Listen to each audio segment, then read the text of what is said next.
ദേശീയ ഗെയിംസിന്റെ സമാപന ചടങ്ങിലെ വേദിയിൽ മന്ത്രിമാരെ അപമാനിച്ചതിനെതിരെ പ്രതിഷേധമുയരുന്നു. സംഭവത്തിൽ മന്ത്രി തിരുവഞ്ചൂർ രാധാകൃഷ്ണൻ പൊട്ടിത്തെറിച്ചു.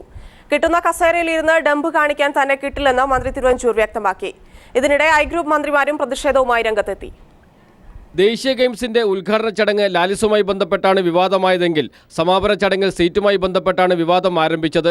മുഖ്യമന്ത്രിക്ക് പുറമെ കുടുംബാംഗങ്ങൾക്കും വേദിയിൽ മുൻനിരയിൽ സ്ഥാനം ലഭിച്ചപ്പോൾ കായിക മന്ത്രിയും ഗെയിംസിന്റെ പ്രധാന സംഘാടകനുമായ തിരുവഞ്ചൂർ രാധാകൃഷ്ണന് അപ്രധാനമായ സ്ഥാനത്താണ് സീറ്റ് നൽകിയത്. ഇതിനെതിരെ സമാപന ചടങ്ങിനിടെ തിരുവഞ്ചൂർ പ്രതിഷേധം അറിയിക്കുകയും ചെയ്തിരുന്നു. പൊട്ടിത്തെറിച്ചുകൊണ്ടാണ് ഇന്നും തിരുവഞ്ചൂർ രാധാകൃഷ്ണൻ ഇതേക്കുറിച്ച് പ്രതികരിച്ചത്. ഞാനിതിനെല്ലാം എഴുന്നള്ളി കിട്ടുന്ന ആദ്യത്തെ കസേരയിൽ വലുതായി കയറിയിരുന്ന് കാണിക്കുന്ന ഒരു ഡംബ് സ്വഭാവം എനിക്കില്ല. എൻ്റെ സ്വഭാവം കുറേ വ്യത്യസ്തമാണ്. ഏറ്റവും ചുരുങ്ങിയത് നിങ്ങൾക്കെങ്കിലും അറിയാവുന്ന എൻ്റെ കൂകി വിളിച്ചായിരുന്നു മുഖ്യമന്ത്രിയെയും കായിക മന്ത്രിയെയും ജനം സ്വീകരിച്ചത്. ഇതിലുള്ള പ്രതിഷേധവും മന്ത്രി തിരുവഞ്ചൂർ മറച്ചുവെച്ചില്ല. സമാപന സമ്മേളനത്തിൽ 250 കുഞ്ഞുങ്ങളെ കൊണ്ടുവന്നിരുത്തി സ്ഥിരം കൂവൽ നടത്തിയവരുണ്ട്. എനിക്ക് അവരെക്കുറിച്ചൊരു അഭിപ്രായമില്ല. കാരണം അവരുടെ ഒരു സ്ഥിരം ജോലിയുടെ ഭാഗമാണ്.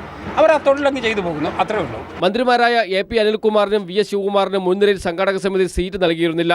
ഇതിൽ പ്രതിഷേധിച്ച് തിരുവഞ്ചൂർ രാധാകൃഷ്ണൻ വേദി വിട്ട് സദസ്സിനോടൊപ്പമാണ് ചടങ്ങ് കഴിയുന്നതുവരെ ഇരുന്നത്. News bureau, Kottayam, Thiruvananthapuram. Palm oil കേസിൽ പ്രതിപക്ഷ നേതാവ് VS അച്യുതാനന്ദൻ പുതിയ സത്യവാങ്മൂലം സുപ്രീം കോടതിയിൽ സമർപ്പിച്ചു. രാഷ്ട്രീയ ലാഭത്തിനു വേണ്ടിയല്ല കേസിൽ കക്ഷി ചേർന്നത്. പാമോയിലിൻ അഴിമതിയിലെ ഉമ്മൻചാണ്ടിയുടെ പങ്കിനെക്കുറിച്ച് ഇതുവരെ അന്വേഷിച്ചിട്ടില്ലെന്നും VS സത്യവാങ്മൂലത്തിൽ വ്യക്തമാക്കി. കഴിഞ്ഞ തവണ പാമോലിൻ കേസ് പരിഗണിച്ചപ്പോൾ സുപ്രീം കോടതി നടത്തിയ നിരീക്ഷണങ്ങൾക്കാണ് VS അച്യുതാനന്ദൻ മറുപടി സത്യവാങ്മൂലം സമർപ്പിച്ചത്. പാമോയിലിൻ അഴിമതിയെക്കുറിച്ച് കേരള ഹൈക്കോടതിയിലുള്ള കേസുകളിലെ വിധിപ്പകർപ്പുകൾ ഹാജരാക്കാൻ VS അച്യുതാനന്ദൻ സുപ്രീം കോടതിയോട് കഴിഞ്ഞ തവണ സമയം ചോദിച്ചിരുന്നു. ഇത് സുപ്രീം കോടതിയുടെ വിമർശനത്തിനിടയാക്കിയ സാഹചര്യത്തിലാണ് VS പുതിയ സത്യവാങ്മൂലം സമർപ്പിച്ചത്. കേസിൽ കക്ഷി ചേരാൻ 2006 സുപ്രീം കോടതി അനുമതി നൽകിയിട്ടുണ്ട്. രാഷ്ട്രീയ ലാഭത്തിനു വേണ്ടിയല്ല കേസുമായി മുന്നോട്ടു പോകുന്നത്. പാമോയിലിന് അഴിമതി നടക്കുമ്പോൾ ധനമന്ത്രിയായിരുന്ന ഉമ്മൻചാണ്ടിയുടെ പങ്കിനെക്കുറിച്ച് ഒരന്വേഷണവും ഇതുവരെ നടന്നിട്ടില്ല. മുഖ്യമന്ത്രിയായുടൻ കേസ് പിൻവലിക്കാൻ ഉമ്മൻചാണ്ടി തീരുമാനമെടുത്തത് അട്ടിമറിയുടെ ഭാഗമാണ്. അതിനാൽ കേസ് റദ്ദാക്കാനുള്ള സംസ്ഥാന സർക്കാരിന്റെ തീരുമാനം അംഗീകരിക്കരുത്. നാളെ പാമോയിലിൻ കേസ് സുപ്രീം കോടതി പരിഗണിക്കുന്നുണ്ട്. VS അച്യുതാനന്ദൻ നൽകിയ പുതിയ സത്യവാങ്മൂലവും കോടതി പരിശോധിക്കും. കേസിൽ അധിക 5 രേഖകളും VS സമർപ്പിച്ചു. News bureau, Delhi. സ്ഥാനമേറ്റ ശേഷമുള്ള ആദ്യ വിദേശ സന്ദർശനത്തിനായി ശ്രീലങ്കൻ പ്രസിഡന്റ് മൈത്രിപാല സിരിസേന ഇന്ത്യയിലെത്തി. നാളെ പ്രധാനമന്ത്രി നരേന്ദ്രമോദിയുമായി കൂടിക്കാഴ്ച നടത്തും. 18-ാം തീയതി കൊച്ചിയിൽ നിന്നും ശ്രീലങ്കയിലേക്ക് തിരിച്ചുപോകും. ഇന്ത്യയുമായുള്ള ബന്ധം ശക്തമാക്കുന്നതിന്റെ ഭാഗമായാണ് ശ്രീലങ്കൻ പ്രസിഡന്റായി ചുമതലയേറ്റ മൈത്രിപാല സിരിസേന തന്റെ ആദ്യ സന്ദർശനത്തിനായി ദില്ലി തെരഞ്ഞെടുത്തിരിക്കുന്നത്. 3 ദിവസം ഇന്ത്യയിലുള്ള സിരിസേന ബുദ്ധമത കേന്ദ്രമായ ബീഹാറിലെ ഗെയും, ആന്ധ്രയിലെ തിരുപ്പതി ക്ഷേത്രവും പ്രത്യേകം സന്ദർശിക്കുമെന്ന് വിദേശകാര്യ മന്ത്രാലയം അറിയിച്ചു. നാളെ രാവിലെ രാഷ്ട്രപതി പ്രണബ് മുഖർജിയെ കാണുന്ന സിരിസേന ഉച്ചയ്ക്ക് 12 മണിക്ക് നരേന്ദ്രമോദിയുമായി കൂടിക്കാഴ്ച നടത്തും. തുടർന്ന് ഹൈദരാബാദ് ഹൗസിൽ നടക്കുന്ന ഇന്ത്യ ശ്രീലങ്ക ഉഭയകക്ഷി ചർച്ചയ്ക്ക് ശേഷം നിർണായക കരാറുകളിൽ ഒപ്പുവയ്ക്കും. മഹേന്ദ്ര രാജപക്ഷെ പ്രസിഡന്റായിരുന്ന അവസാന കാലയളവിൽ ശ്രീലങ്കയിൽ തടവിലായിരുന്ന തമിഴ് മത്സ്യത്തൊഴിലാളികളുടെ കാര്യത്തിൽ ഇന്ത്യക്ക് അനുകൂലമായ തീരുമാനം കൈക്കൊണ്ടിരുന്നു. മൈത്രിപാല സിരിസേനയാകട്ടെ ഒരു പടി കൂടി കടന്ന് അന്താരാഷ്ട്ര നയതന്ത്ര മേഖലയിൽ ശ്രീലങ്കയ്ക്ക് ഇന്ത്യയുടെ പിന്തുണ ആർജിക്കാനുള്ള ശ്രമത്തിലാണ്.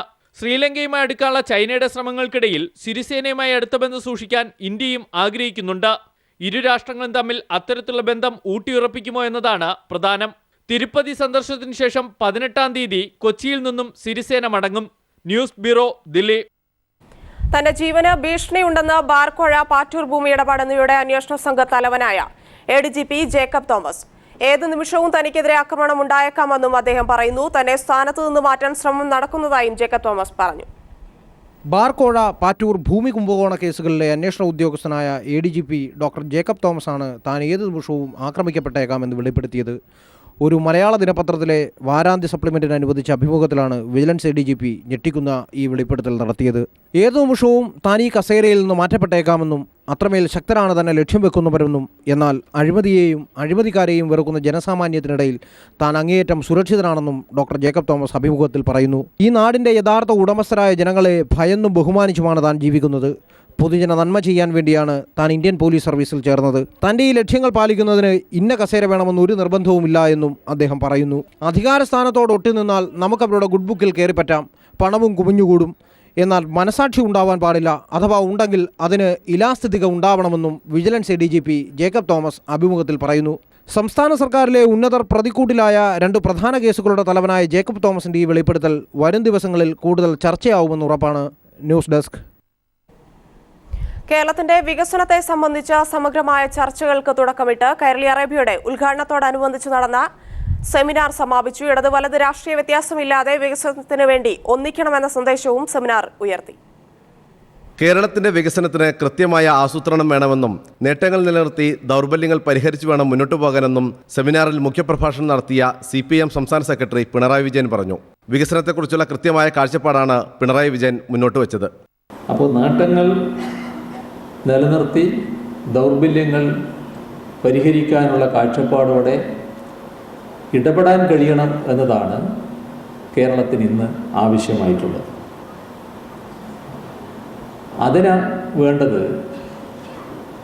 നമ്മുടെ നാടിനെക്കുറിച്ച് തന്നെയുള്ള, നാടിൻ്റെ സവിശേഷതകളെക്കുറിച്ചുള്ള നല്ല ധാരണയാണ്. വികസനത്തെക്കുറിച്ചുള്ള പിണറായി വിജയന്റെ കാഴ്ചപ്പാടുകളെ ശരിവെച്ചുകൊണ്ടാണ് വ്യവസായ വികസന വകുപ്പ് മന്ത്രി PK കുഞ്ഞാലിക്കുട്ടി സംസാരിച്ചത്. കേരളത്തിലെ ഫ്യൂഡൽ വ്യവസ്ഥയ്ക്ക് അറുതി വരുത്തിയ കമ്മ്യൂണിസ്റ്റ് പാർട്ടി വികസന കാര്യത്തിലും മുന്നേറ്റം നടത്തണമെന്നും അദ്ദേഹം പറഞ്ഞു. അങ്ങ് പറഞ്ഞ ആ നേട്ടം ഇപ്പോൾ കമ്മ്യൂണിസ്റ്റ് പാർട്ടിയുടെ റോള് പോലും കേരളത്തിലെ ഫ്യൂഡൽ വ്യവസ്ഥ അവസാനിപ്പിക്കുന്നതിലും ചൂഷണം അവസാനിപ്പിക്കുന്നതിലും അതുപോലെ തന്നെ ജാതി വ്യവസ്ഥ അവസാനിപ്പിക്കുന്നതിലും അങ്ങ് പറഞ്ഞ ഭ്രാന്താലയമാണ് എന്ന ആ വിഷയം ഇല്ലാതാക്കുന്നതിലുമൊക്കെ അവിടെ അടുത്ത കമ്മ്യൂണിസ്റ്റ് പ്രസ്ഥാനമൊക്കെ വഹിച്ച പങ്ക് വലിയ പങ്ക് തന്നെയാണ് ആ കാര്യത്തിൽ. പിന്നെ ആ നേട്ടം സാമ്പത്തിക രംഗത്തേക്ക് കൂടി ഒന്ന് തിരിച്ചുവിടാൻ നമുക്ക് എന്തേ പറ്റാതെ പോയത് എന്നുള്ളതാണ് മുഖ്യ പ്രശ്നം. ഇത്ര സമർത്ഥന്മാരായ ആളുകളുള്ള ഒരു സ്റ്റേറ്റിൽ എന്തേ പറ്റാതെ പോയത്. കേരളത്തിന്റെ വികസനത്തെ സംബന്ധിച്ച സമഗ്രമായ ചർച്ചകൾക്ക് സെമിനാർ തുടക്കമിട്ടു. ഇടതു വലത് രാഷ്ട്രീയ വ്യത്യാസമില്ലാതെ വികസനത്തിനു വേണ്ടി ഒന്നിക്കണമെന്ന സന്ദേശവും സെമിനാർ ഉയർത്തി. News bureau, Dubai. കൈരളി അറേബ്യയുടെ ആദ്യ വാർത്ത അവതാരകനായി ജയറാം. കൈരളി അറേബ്യയുടെ ആദ്യ വാർത്ത വായിച്ചത് അബുദാബിയിൽ നിന്ന്. ഓരോ അരമണിക്കൂറിലും 5 മിനിറ്റ് വാർത്തയെന്ന പ്രത്യേകതയാണ് കൈരളി അറേബ്യയുടെ ന്യൂസിനെ വ്യത്യസ്തമാക്കുന്നത്. മലയാള മാധ്യമ ചരിത്രത്തിൽ ആദ്യമായാണ് ഒരു ചാനലിൽ അരമണിക്കൂറിൽ 5 മിനിറ്റ് വാർത്ത നൽകുന്നത്.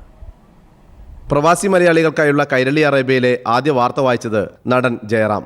അബുദാബി ആംഡ് ഫോഴ്സ് ക്ലബിൽ തിങ്ങിനിറഞ്ഞ പതിനായിരങ്ങളെ സാക്ഷിയാക്കി ജയറാം ആ ചരിത്ര മുഹൂർത്തത്തിന് തുടക്കം കുറിച്ചു. കൈരളി അറേബ്യയുടെ ഉദ്ഘാടനത്തോടനുബന്ധിച്ച് നടന്ന സെമിനാറിനെ കുറിച്ചുള്ള വാർത്തയാണ് ജയറാം വായിച്ചത്.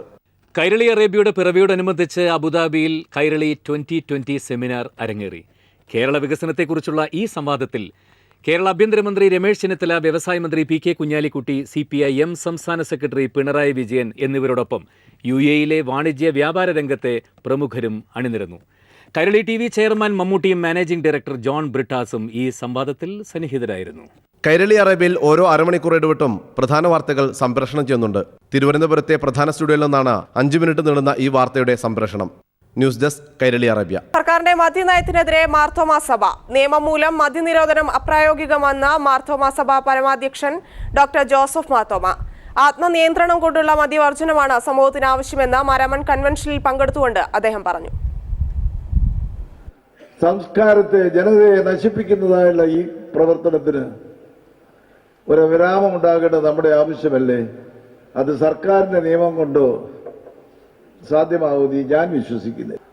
പുകവലി, മദ്യം, ഇത് ആത്മനിയന്ത്രണത്തോടുകൂടി, മറ്റുള്ളവരുടെ നിർബന്ധം കൊണ്ടല്ല, ആത്മനിയന്ത്രണത്തോടുകൂടി വർജിക്കണമെന്നുള്ളതായിരുന്നു ഇവിടുത്തെ ശക്തീകരണം.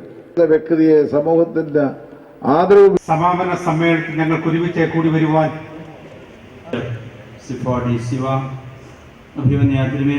CPIM സംസ്ഥാന സമ്മേളനത്തിന്റെ പ്രചാരണത്തിന്റെ ഭാഗമായി ആലപ്പുഴയിലെ പാർട്ടി പ്രവർത്തകർ പാതയോരങ്ങളിൽ ഒരുക്കിവെച്ചിരിക്കുന്നത് അങ്ങേയറ്റം വൈവിധ്യപൂർണമായ കാഴ്ചകളാണ്. നാടിന്റെ രാഷ്ട്രീയ സാംസ്കാരിക ചരിത്രം നിശ്ചല ദൃശ്യങ്ങളായി അവതരിപ്പിച്ചിരിക്കുന്നത് ഏവരെയും ആകർഷിക്കുന്നു. പ്രവർത്തകരുടെ കരവിരുതും വൈദഗ്ധ്യവുമാണ് ഓരോന്നിലും വിരിയുന്നത്. പാർട്ടി ഘടകവും മത്സരബുദ്ധിയോടെയാണ് പ്രചരണത്തിനുള്ള പുതുവഴികൾ തേടിയിരിക്കുന്നത്. ആലപ്പുഴയുടെ സമര പാരമ്പര്യവും സാംസ്കാരിക തനിമയും ചരിത്രവും വിളിച്ചോതുന്ന നിർമ്മിതികൾ പാതയോരങ്ങളിൽ കാണാം. പുന്നപ്രവയലാർ സമരസേനാനിയുടെ ശില്പം കളർക്കോട് ദേശീയ പാതയോരത്ത് പൂർണ്ണമായും കയറിൽ തീർത്തിരിക്കുന്നു.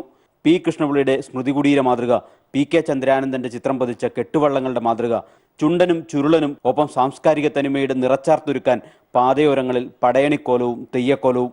അങ്ങനെ എത്ര പറഞ്ഞാലും മതിവരാത്ത അത്ഭുത കാഴ്ചകളാണ് സമ്മേളന സന്ദേശം ജനങ്ങളിലെത്തിക്കാൻ ആലപ്പുഴ ഒരുക്കിവെച്ചിരിക്കുന്നത്. പ്രാദേശികമായി പാർട്ടി പ്രവർത്തകർ വളരെ കുറഞ്ഞ ചിലവിൽ നിർമ്മിച്ചവയാണ് ഓരോന്നും. ഞങ്ങൾക്ക് ഇതിനകത്തൊന്നും മുളക്കില്ല. ഞങ്ങൾ സ്വന്തമായിട്ട് ജോലി എടുത്ത് കച്ചവടം നിന്ന് ഓല കൊണ്ടുവന്ന് മുള വെട്ടിയെടുത്ത് ഞങ്ങൾക്ക് പലത്തെ ചിലവൊന്നും തന്നെ ഇതിനകത്തില്ല. എല്ലാം ജനങ്ങൾ കാണാൻ വേണ്ടിയിട്ട് ഞങ്ങളുടെ സന്തോഷത്തിന് വേണ്ടി ഉണ്ടാക്കുന്നേ ഉള്ളൂ. ഓരോന്നിലും വിരിയുന്നത് ഇവരുടെ കരവിരുതും കലാവിരുതും നിർമ്മാണ വൈദഗ്ധ്യവും തന്നെ. സമ്മേളന ദിവസം അടുത്തെത്തിയതോടെ പ്രവർത്തകരുടെ ആവേശം വാനോളം ഉയരുകയാണ്. പാതയോരത്ത് കാണുന്ന ഈ വർണ്ണക്കാഴ്ചകൾക്ക് പിന്നിൽ നിസ്വാർത്ഥമായ ഒരു ആത്മസമർപ്പണത്തിന്റെ സാക്ഷാത്കാരമുണ്ട്. മാരാരിക്കുളത്ത് നിന്നും ക്യാമറാമാൻ ദിലീപ് ഗോപിക്കൊപ്പം സാലി മുഹമ്മദ്. CPIM സംസ്ഥാന സമ്മേളനത്തിന് മുന്നോടിയായുള്ള പതാക ജാഥ കോഴിക്കോട് ജില്ലയിൽ പ്രവേശിച്ചു. CPIM കേന്ദ്ര കമ്മിറ്റി അംഗം EP ജയരാജനാണ് പതാക ജാഥ നയിക്കുന്നത്. ജില്ലാ അതിർത്തിയായ അഴിയൂരിൽ TP Ramakrishnan, P Mohanan, P Sathidevi എന്നിവർ ജാഥയെ വരവേറ്റു. ജാഥയുടെ ഇന്നത്തെ സമാപനം വടകരയിലാണ്. നാളെ കോഴിക്കോടിന്റെ വിവിധ കേന്ദ്രങ്ങളിൽ പതാക ജാഥയ്ക്ക് സ്വീകരണം നൽകും. ദില്ലി മുക്ത ഭാരതം എന്ന ലക്ഷ്യത്തോടുള്ള RSSന്റെ ഉപകരണം മാത്രമാണ് അരവിന്ദ് കെജ്രിവാൾ എന്ന് AICC general secretary Digvijay Singh. അണ്ണാ ഹസാരെ പ്രസ്ഥാനത്തിനു പിന്നിൽ RSS ആണെന്ന് പറഞ്ഞപ്പോൾ തന്നെ ഭ്രാന്തനെന്ന് പറഞ്ഞവർക്ക് ഇപ്പോൾ കാര്യങ്ങൾ വ്യക്തമായിട്ടുണ്ടെന്നും അദ്ദേഹം ട്വീറ്റ് ചെയ്തു. അരവിന്ദ് കെജ്രിവാൾ സത്യപ്രതിജ്ഞ ചെയ്ത് അധികാരമേറ്റതിന്റെ പിറ്റേന്നാണ് ദിഗ്വിജയ് സിംഗ് കെജ്രിവാളിനും ആം ആദ്മി പാർട്ടിക്കുമെതിരെ ട്വീറ്റ് ചെയ്തത്. ട്വീറ്റ് ഇങ്ങനെ: കോൺഗ്രസ് മുക്ത ഭാരതം എന്ന RSSന്റെ പദ്ധതിയുടെ ഒരു ഭാഗമാണ് കെജ്രിവാൾ. ഇത് പറയുന്നതിന്റെ പേരിൽ തന്നെ RSSും കെജ്രിവാളിന്റെ ആരാധകരും അധിക്ഷേപിച്ചേക്കാം. അണ്ണാ ഹസാരെ പ്രസ്ഥാനത്തിന് പിന്നിൽ RSS ആണെന്ന് താൻ മുമ്പ് പറഞ്ഞപ്പോൾ തന്നെ ഭ്രാന്തനെന്ന് വിളിച്ചവർക്കും പക്ഷേ ഇപ്പോൾ കാര്യങ്ങൾ ബോധ്യപ്പെട്ടിട്ടുണ്ട്. BJPയുടെ സാമുദായിക രാഷ്ട്രീയത്തെ ആം ആദ്മി പാർട്ടി ഇതുവരെ വിമർശിക്കാൻ തയ്യാറാവാത്തത് എന്തുകൊണ്ടാണെന്ന് അദ്ദേഹം മറ്റൊരു അഭിമുഖത്തിൽ ചോദിച്ചു. ദില്ലിയിലെ വർഗീയാതിക്രമം നടന്ന പ്രദേശങ്ങളിലേക്ക് കേജ്രിവാൾ പോവാതിരുന്ന കാര്യവും ദിഗ്വിജയ് സിംഗ് ചൂണ്ടിക്കാട്ടി. മൂന്നാം ബദലിന് കീഴിൽ പാവപ്പെട്ടവരും മതേതര കക്ഷികളും ഒരുമിക്കുന്നത് കോൺഗ്രസിന് ക്ഷീണമുണ്ടാക്കും എന്ന് ചൂണ്ടിക്കാട്ടിയ ദിഗ്വിജയ് സിംഗ് രാഹുൽ ഗാന്ധി കോൺഗ്രസിന്റെ അധ്യക്ഷ സ്ഥാനം ഏറ്റെടുത്ത് പാർട്ടിയെ ശക്തിപ്പെടുത്തണമെന്നും നിർദ്ദേശിച്ചു. News bureau, Delhi.